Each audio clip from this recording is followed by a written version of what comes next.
Use the valuation framework again to think about Facebook. So I think it's your largest position in the portfolio. By a long shot. By a long shot. So talk about that exercise. How do you go about valuing something where the business model is so predicated on network effects and has just kind of continued to surprise people? Certainly me, just as a passive, non-stock picking observer, sort of has continued to surprise to the upside. How do you think about beginning to assign an estimate of value to something like that? So our starting point with Facebook was going to a bunch of digital ad conferences, frankly, and starting with not the user as in you or I, but the user as in the person who actually generates their revenue. Right, you or I are the product. Yeah, we are the product. Exactly. We are monetized. The money comes from the advertiser. So we went to a bunch of digital ad conferences, frankly, and just asked people and just said, what value do you get out of Facebook that you can't get out of Google? What's your return on ad spend? Do you feel like their targeting has improved? By how much? Just really trying to understand from a granular perspective. And it's rare that you do primary research and the work comes back 95% positive, and that's kind of what we got. I mean, a representative quote, if God invented an advertising platform, it would be called Facebook. All right, well, that was rather strong. And that kind of makes you sit up and take notice because we know that digital advertising offers kind of the holy grail that's been sought for decades, which is measuring the return. It's the old quote of, I know half my ad budget is wasted, I don't know which half. And Facebook, because of its ability, it actually knows things about you.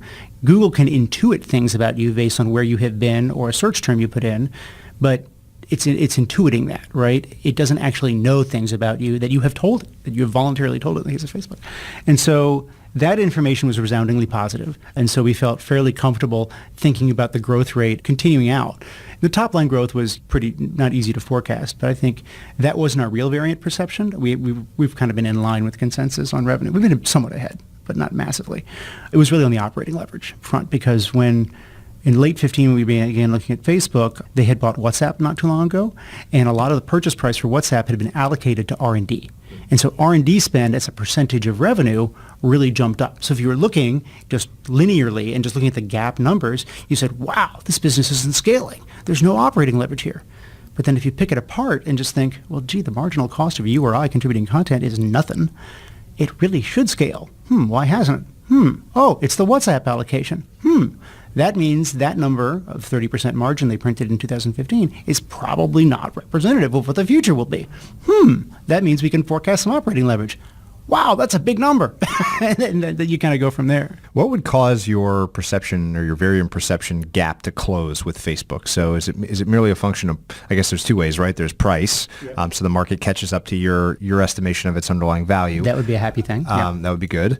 And you could move on. And the second would be some sort of breakdown in the competitive advantage of the business. So, and maybe this is a good way to talk about negative network effects again. Like what would scare you about a position like that would cause you to change your positioning? If user engagement went down, I mean, engagement is the sine qua non of a network effect business, right? And what you've seen with Facebook is management being willing to take actions that might be harmful in the short run but are beneficial in the long run, such as moderating ad load. Most of Facebook's growth over the past year has come from increasing ad prices. They've actually brought ad load down, which is good for you or I, right? Because you don't want too many ads. That's what killed MySpace, just way too many ads. So if the user experience became spammier, for lack of a better word, if they weren't continuing to innovate the platform with tools like Facebook Live and other things that keep people coming back, if they weren't innovating on advertiser tools, if the toolkit for advertisers was today the same as it was 4 or 5 years ago, or if that slowed, that would be a concern because that's how it gets monetized. Those would all be concerns. Capital misallocation. Zuckerberg is fairly young. The acquisitions so far, Instagram, WhatsApp, have worked out really well, but it's a risk. It's a non-zero risk, right? So just doing Google X type stuff, that would be a concern for us. Or if they actually spend as much as they say they're going to spend. Like they say they're going to spend $14 billion next year in CapEx, which is double this last year's CapEx. On what? Bingo. We can't figure out what they're going to spend it on, and we think it's basically political cover. Because their last, not this quarter's earnings call, but the one prior was right after they'd been hauled in front of Congress. Well, what are you going to do? Say, hi, we're really profitable? No, we're going to spend all this money. I mean, they're projecting earnings growth, expense growth of 45 to 60%. Last year, headcount grew 45 and expenses only grew 34. We can't figure out how they will spend that.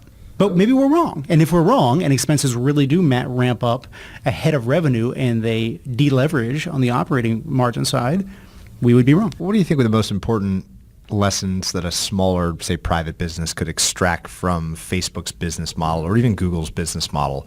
I'm just always interested in changes in prevailing business models. We're going to talk about the SaaS business model in a minute, subscription business model. What do you think are the lessons that could be pulled out, not so much from an investing standpoint, but from an underlying business standpoint? Well, I think one is take care of your customer and ignore Wall Street. I mean, a private business doesn't deal with Wall Street, but they might deal with bankers, they might deal with other people. And because that's what Facebook's done. I mean, that's what I think Google is, but they've both done for a long time. That's what Amazon's done. I mean, it's only recently that Amazon's become quite the darling there.